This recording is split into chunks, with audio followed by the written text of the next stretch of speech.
मुझे अंदर आने दो, बाहर खड़ा ना हुआ जा रहा। कब से आपका नाम पुकार रही हूँ, आप दरवाजा ही ना खोलते। 2 घड़ी बैठ लेने दो अपने पास।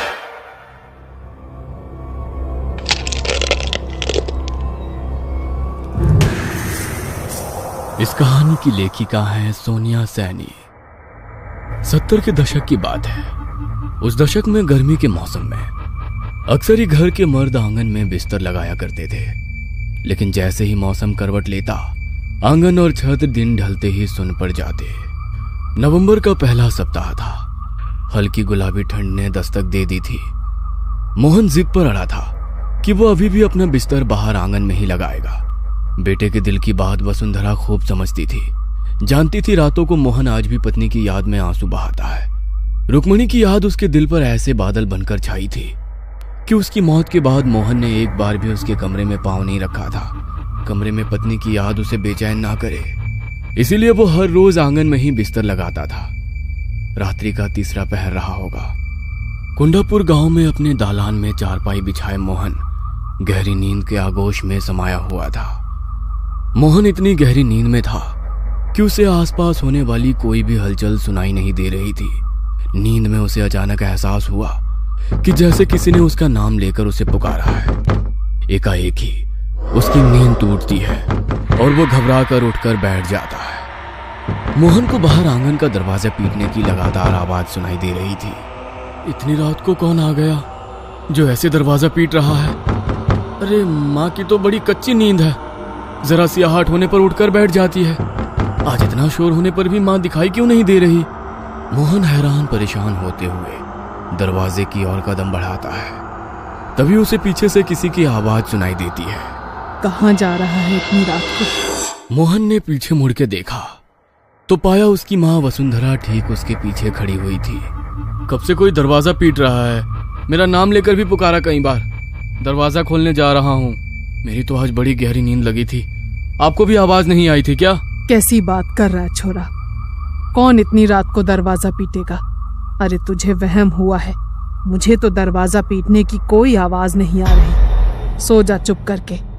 ऐसे आधी रात में बिना सोचे समझे दरवाजा नहीं खोलते। अरे नहीं माँ, मैं कोई झूठ थोड़ी ना बोल रहा हूँ। मुझे कोई वहम ना हुआ। सच में अभी कोई दरवाजा पीट रहा था। अरे कुछ सपना देख लिया होगा। चल अब सो जा। अच्छा, वैसे इतनी रात को तुम यहाँ?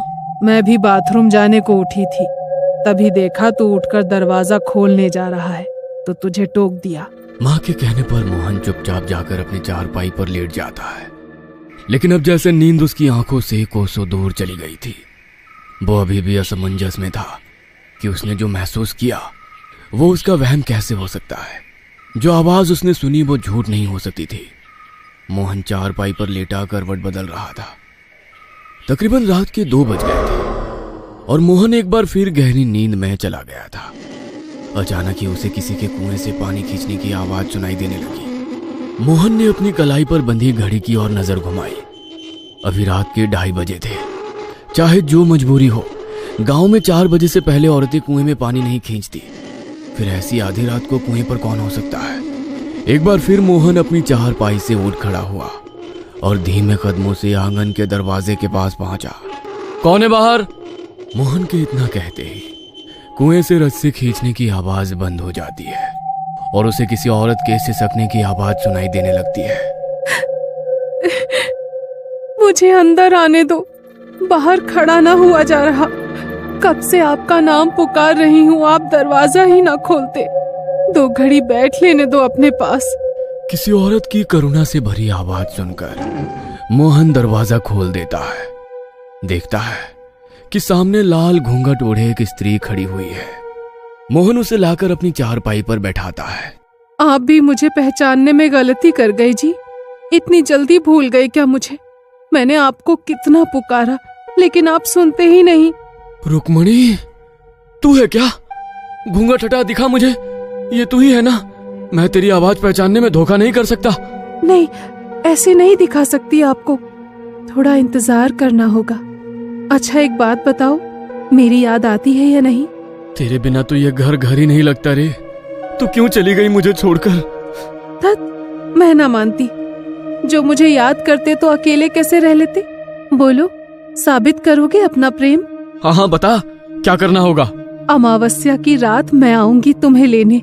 अगर प्यार करते हो तो मेरे साथ चलना होगा। बोलो, चलोगे ना? अभी मेरा जाने का समय हो गया है, मुझे चलना होगा। नहीं, मुझे छोड़कर मत जाओ, मैं तुम्हारे बिना नहीं रह सकता। मेरे पास बैठो ना कुछ देर। ठीक है, मैं वादा करती हूँ, फिर तुमसे मिलने आऊंगी। बस किसी से कुछ कहना नहीं। जब से रुक्मणी ने मोहन से वादा किया था, मोहन हर रात जाग कर बिता रहा था, क्योंकि वो रुक्मणी से मिलने का मौका खोना नहीं चाहता था। तीसरी रात को तकरीबन 2 बजे फिर से उसके दरवाजे पर दस्तक होती है। मोहन समझ गया था कि वो रुक्मणी ही है, इसलिए वो लपक कर दरवाजा खोल देता है। रुक्मणी अंदर आती है और मोहन के साथ बैठकर बातें करने लगती है। पता नहीं आज बार बार क्यों नींद उचट रही है। एक बार जाकर मोहन को देख आती हूँ। पता नहीं क्या हो गया इस लड़के को। जब से वो रुक्मणी गई है, ना तो किसी से बात करता है, ना रातों को सोता है। मेरा तो बड़ा जी घबराता है उसके बारे में सोच सोच कर।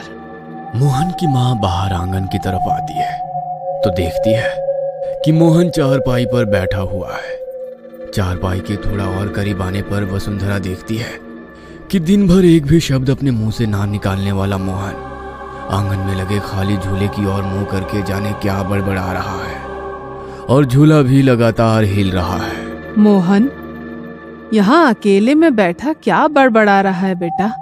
चल अंदर चल, ठंड बढ़ रही है, यहाँ तबीयत खराब हो जाएगी। माँ, मैं अकेले नहीं था, वो रुक्मणी है ना यहाँ, उसके साथ बातें करते रात बड़े आराम से कट जाती है। क्या? रुक्मणी? कहाँ है रुक्मणी? वसुंधरा के इतना कहते ही हिलता हुआ झूला अचानक से रुक जाता है। लो, चली गई। उसे तुम्हारा यहाँ आना अच्छा नहीं लगा, तुम्हें गुस्से से देख रही थी। बेटे के मुंह से ऐसी बातें सुनने के बाद वसुंधरा के पैरों तले से जैसे जमीन खिसक गई थी। किसी तरह अपने आप को संभालते वो अंदर गई और जाकर अपने पति को जगाने लगी। अरे मोहन के बापू, अरे उठो। मैं कहती थी छोरे को अकेले बाहर आंगन में मत सोने दो, लेकिन आप लोगों ने मेरी एक बात पर भी गौर ना किया।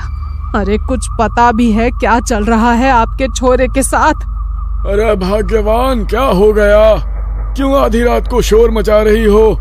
वसुंधरा कुछ भी कह पाती, इससे पहले ही उसे चक्कर आ जाते हैं और वो बेहोश होकर जमीन पर गिर पड़ती है। अगले दिन सुबह वसुंधरा को तेज बुखार ने जकड़ लिया था। उसकी हालत इतनी खराब थी कि मुंह से शब्द भी नहीं फूट रहे थे।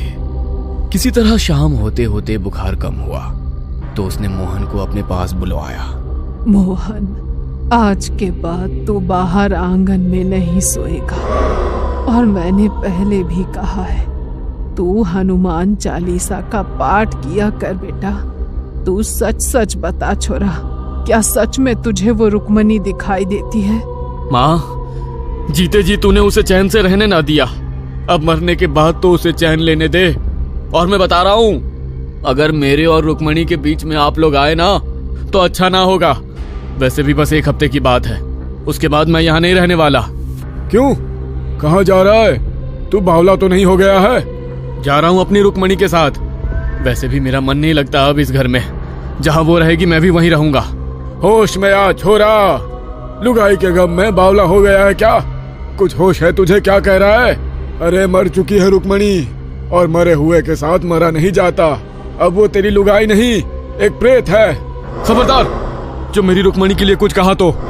अचानक ही मोहन की आंखें सफेद हुई और उसका चेहरा बदला बदला सा लगने लगा। दोहरी सी आवाज में उसने कहा, जब ये मेरे साथ जाना चाहता है तो तू बीच में क्यों आ रहा है? दूर रह वरना पछताएगा। मोहन का ये रूप देखकर घर में सभी सदमे में आ गए थे। उसके बाद किसी की भी मोहन से एक भी शब्द कहने की हिम्मत ना हुई। कुछ देर बाद मोहन थोड़ा सामान्य हो गया था, लेकिन उसके चेहरे पर एक अजीब सी बेचैनी दिखाई पड़ रही थी। अगले 2 दिनों तक मोहन ने ना किसी से बात की, ना ही कुछ खाया पिया। बस बेचैनी में वो हर समय अपनी उंगलियां आपस में रगड़कर अपने कमरे में चहलकदमी करता रहता। और रात में सबके सोने के बाद आंगन में अपनी चारपाई लगा लेता। छोरे के रंग ढंग देख रहे हैं जी आप? अरे पूरी तरह से उसके बस में हो गया है। अरे लगता ही नहीं है कि हमारा छोरा है ये। अरे मुझे तो लगता है सच्ची में ले जाएगी हमारे छोरे को वो। कुछ करो, नहीं तो हाथ धो बैठोगे उससे। रुक्मणी मोहन की पत्नी और वसुंधरा की बहू थी। 16 की उम्र में ब्याह कर वसुंधरा के घर आई थी। ससुराल में पति मोहन से प्यार तो मिला, लेकिन सास की नजरों में वो हमेशा खटकती रही। कारण था रुक्मणी का निसंतान होना। ब्याह को 13 बरस बीत गए थे, लेकिन अभी तक कोई खुशखबरी सुनाई नहीं पड़ी थी, जिसके कारण सास वसुंधरा बहू को खरी खोटी सुनाने में कोई कसर नहीं छोड़ती थी। रुक्मणी और मोहन की शादी की सालगिरह थी। रुक्मणी आज 16 श्रृंगार करके बिल्कुल दुल्हन की तरह तैयार हुई थी। मोहन और रुक्मणी अभी पूजा करने मंदिर जा ही रहे थे कि वसुंधरा ने एक बार फिर बहू को कोसना शुरू कर दिया। बूढ़ी घोड़ी लाल लगाम, 13 बरस में एक औलाद तो पैदा न कर सकी, बस दुल्हन बनवा लो इसे रोज। मेरे तो भाग्य फूट गए। ऐसी सूखी बेल मैंने अपने आंगन में लगाई कि मेरे घर की हरियाली को ही खा गई। अरे ऐसी कौन सी खुशी दे दी तूने ब्याह करके जो तेरी सालगिरह मनाऊं मैं? दुल्हन बनी घूम रही है मनहूस कहीं की। अरे मैं तो कब से कह रही हूँ दूसरी शादी करके अपनी वंश बेला आगे बढ़ा ले, लेकिन ये छोरा तो जैसे लुगाई के बस में हो गया हो पूरा। मैं तो कहती हूँ मर भी जाती ना तो भी मेरा पीछा छूटता। दूसरी बहू लाती तो कम से कम बच्चों की किलकारी तो सुनने को मिलती। तेरे जीते जी तो ये छोरा मानेगा नहीं दूसरे ब्याह को। सास का कहा एक एक शब्द आज रुक्मणी के सीने को छलनी कर रहा था। उस पर भी मोहन की चुप्पी उसके सब्र का इम्तिहान ले रही थी। रुक्मणी ने ठहर कर एक पल को पति की ओर देखा और घूंघट में मुंह छिपाकर रोने लगी। जब सास के ताने उसके बर्दाश्त से बाहर हो गए तो रुक्मणी घर से निकली और जाकर सीधा कुएं में कूद गई। जब कहीं घंटों तक भी रुक्मणी घर में दिखाई ना दी, तब चारों ओर सब उसे ढूंढने लगे। अचानक ही मोहन की नजर कुएं में तैरती उसकी लाल चुनरी पर पड़ी तो उसके मुंह से चीख निकल गई। वो आखिरी बार था जब किसी ने मोहन के मुंह से आवाज सुनी थी। उसके बाद तो मोहन ने ऐसी चुप्पी साधी कि बात करना ही बंद कर दिया। मन ही मन मां वसुंधरा भी बहू की मौत से बहुत दुखी थी। गुस्से में वो रुक्मणी को हमेशा ही बहुत कुछ कह दिया करती थी, लेकिन वास्तव में वो ऐसा कभी कुछ नहीं चाहती थी कि रुक्मणी ऐसा कोई कदम उठा ले। मोहन को रुक्मणी की मौत का ऐसा सदमा लगा था कि वो रुक्मणी की मौत का जिम्मेदार खुद को ही समझने लगा।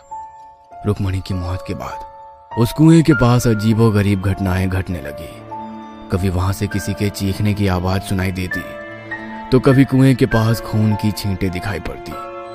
कभी खून से सने पांव के निशान मिलते तो कभी कुएं का पानी लाल हो जाता। गांव में दबी जुबान से ये बात होने लगी थी कि वसुंधरा की बहू की मुक्ति नहीं हुई है और अब वो एक प्रेत बन गई है जो अपने होने का एहसास करा रही है। पूरे परिवार में डर का माहौल बन गया था। ऐसे में मदद मांगने वसुंधरा और उसका पति एक तांत्रिक के पास जाते हैं।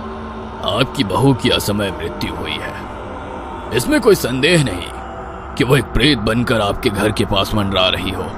क्योंकि वो कुआं आपके घर के अंदर ही है, इसलिए सबसे पहले तो आप उस कुएं को घर की 4 दीवारी के बाहर कर दो। बाबा की बात सुनकर घर का दरवाजा गिराकर कुएं के दूसरी ओर से दरवाजा बनाया गया। अब घर के दरवाजे से कुछ ही कदम की दूरी पर ही कुआं था। सबके मन में डर तो अभी भी था, किंतु बाबा के ऊपर यकीन करने के अलावा फिलहाल कोई और चारा नहीं था। जब से दरवाजा बनवाया था, कुएं के पास होने वाली घटनाएं जैसे थम सी गई थी। वसुंधरा भी जैसे निश्चिंत हो गई थी।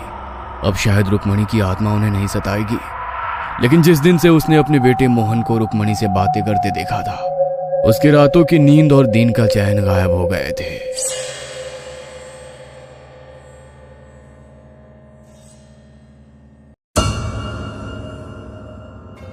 ये कहानी आपको अच्छी लगी हो तो हमें सब्सक्राइब करें, हमारा इंस्टाग्राम और फेसबुक पेज जरूर फॉलो करें। और हाँ दोस्तों, सब्सक्राइब करना भूलना मत।